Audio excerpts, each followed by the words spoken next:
যমুনা ও ধলেশ্বরী নদী বেষ্টিত টাঙ্গাইলের নাগরপুর উপজেলায় বিস্ময়কর বিরল প্রজাতির তেঁতুল গাছ জনমনে কৌতূহল ও নানা কাহিনীর জন্ম দিয়েছে। শতবর্ষ পেরিয়ে গেলেও গাছটি এখনও সবুজ, সুস্থ ও দৃঢ় অবস্থায় রয়েছে। স্থানীয় স্কুল শিক্ষক ওহাব মিয়ার বন্ধু হজ পালনের উদ্দেশ্যে মক্কায় গিয়ে সেখান থেকে এই লাল তেঁতুল গাছের 2টি চারা নিয়ে আসেন, যার একটি ওহাব মিয়াকে দিলে তিনি নিজ বাড়ির আঙিনায় রোপণ করেন। সময়ের পরিক্রমায় সেই চারাই আজ শতবর্ষী গাছের রূপ নিয়েছে। ফলে গাছটি কেবল একটি প্রাকৃতিক সম্পদ নয়, বরং ধর্মীয় বিশ্বাস ও স্থানীয় ঐতিহ্যের সঙ্গেও গভীরভাবে সম্পৃক্ত। আমাদের দেশের তেঁতুলগুলো অন্যরকম হয়। এই তেঁতুলটা হলো আপনার ছোট অবস্থায় ভিতরে রক্তের মতো রং থাকে, বড় হইলে এই তেঁতুলটা অন্য তেঁতুলের তুলনায় স্বাভাবিক মতো মিষ্টি।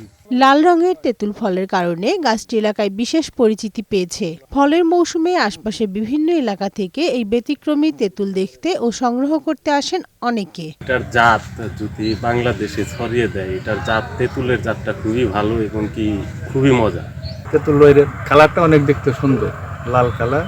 তেঁতুলটি অনেক সুস্বাদু, অনেক মিষ্টি হয়। আমার আব্বুর কাছ থেকে শুনেছি যে এটা নাকি সৌদি আরব থেকে আনছিল এটার চারাটা। উপজেলা কৃষি কর্মকর্তা রাশিদুল হাসান জানান, প্রায় 100 বছরের পুরনো এই লাল তেঁতুল গাছটি জীববৈচিত্র্য ও পরিবেশ রক্ষায় অত্যন্ত গুরুত্বপূর্ণ। যথাযথ পরিচর্যা ও সংরক্ষণ নিশ্চিত করা গেলে এটি ভবিষ্যৎ প্রজন্মের জন্য একটি মূল্যবান প্রাকৃতিক সম্পদ হয়ে থাকবে। সারা বাংলাদেশে যেন এই তেঁতুল গাছের চারা আমরা বিক্রি করতে পারি বা এটা যদি ছড়িয়ে দিতে পারি, তাহলে আমাদের পুষ্টি চাহিদা পূরণ হবে এবং একটি ব্যতিক্রম ধর্মী তেঁতুল সবার কাছে পৌঁছে যাবে। শতবর্ষী লাল তেঁতুল গাছটিকে একটি ঐতিহ্যবাহী প্রাকৃতিক নিদর্শন হিসেবে চিহ্নিত করে দ্রুত সংরক্ষণের উদ্যোগ নেওয়ার দাবি স্থানীয়দের। কানিজ নুসরাত, বৈশাখী সংবাদ।